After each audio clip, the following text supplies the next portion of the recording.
Hey everyone, and welcome back. So in this lesson, we're going to be learning about mobile design.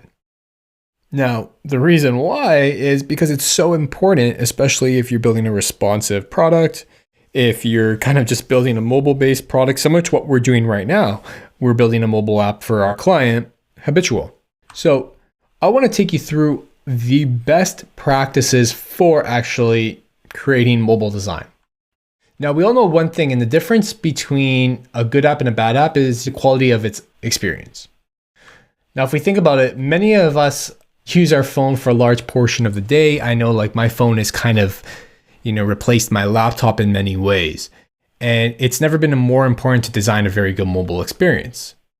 Mobile users expect a lot from an app, whether that be like delight from, interactions like this, or fast loading times like how this kind of loaded as well, to just general ease of use, just the clarity of like this mobile design over here, and just how easy it is just to use. I mean, all these different things make a great user experience. So let me jump right into those best practices. Number one practice is don't make users think. I mean, that seems pretty standard, but a lot of people kind of forget that. We don't want to make users think too much. Your product should really strive to, be easy to understand and use. If your app is too hard to use or understand, you really risk users walking away from your product. So step one would be to declutter. Cut away all the unnecessary content is kind of like that one way to create good design. This doesn't necessarily mean it's just for mobile. You can do this for desktop as well, but keep things really simple. Don't just smack a whole bunch of copy on the screen. Find ways to hide that or show that, but don't just make your screen incredibly cluttered. Every extra button or image or paragraph makes your interface seem cluttered. And because we don't have the screen real estate, we also need to keep interface elements to a minimum. We want to keep our design simple. You can also practice actually hiding different things under interactions like this. So that content is hidden and it's kind of not cluttering the main homepage. What you also want to do is to break tasks up. If you have like a form similar to this, you want to kind of break that process up, especially for mobile, because we just don't have the screen real estate. This is really important, especially because if a flow consists of some sort of logically connected step, the user can easily use it.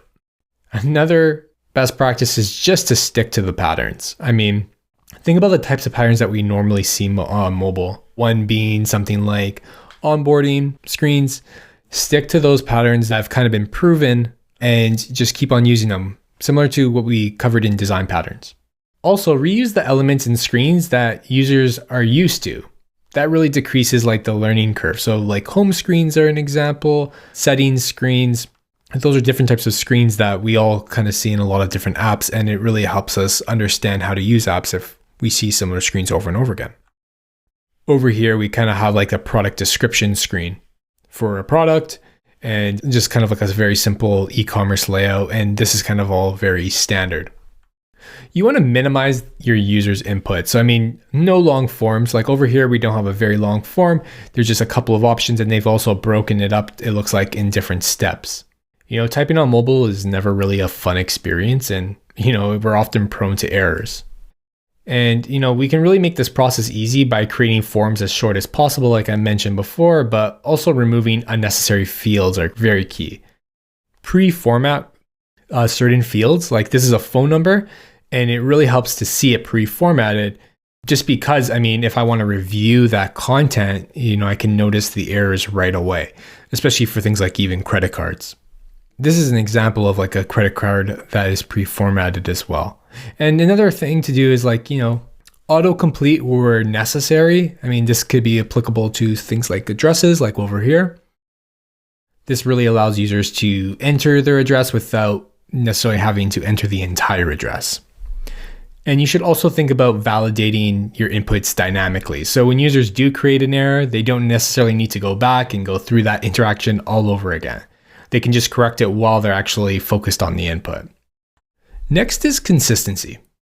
Now, This is a fundamental principle of design, and it really eliminates a lot of confusion. It is essential. Like visual consistency, like typeface, buttons, labels, color. It could mean like functional consistency, interactive elements across the app work similarly. So that could be like buttons will move you in a certain way, or swiping can move you to a new page, or the navigation is very consistent. I mean, we're thinking about all these different things. Even platform guidelines like iOS and Android design systems, like using that, like if you have two separate apps for both, I mean, you don't need to do that, but say if you're creating an application for Android phones, you kind of want to stick to Google's material design for a lot of those different types of design patterns, because usually users are more familiar with that in comparison to something like on iOS, where those design systems are really different. Next, you want to give users as much control, or the illusion of control. So this can mean like just understanding where things are going, understanding how things work, and that's just overall predictability.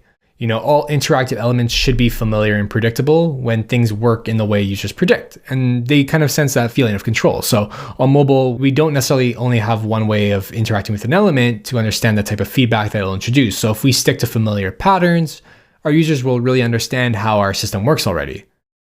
So, I mean, if we notice that like we have cards, that's a big example of like a pattern. Just cards in general, we know we can kind of tap them.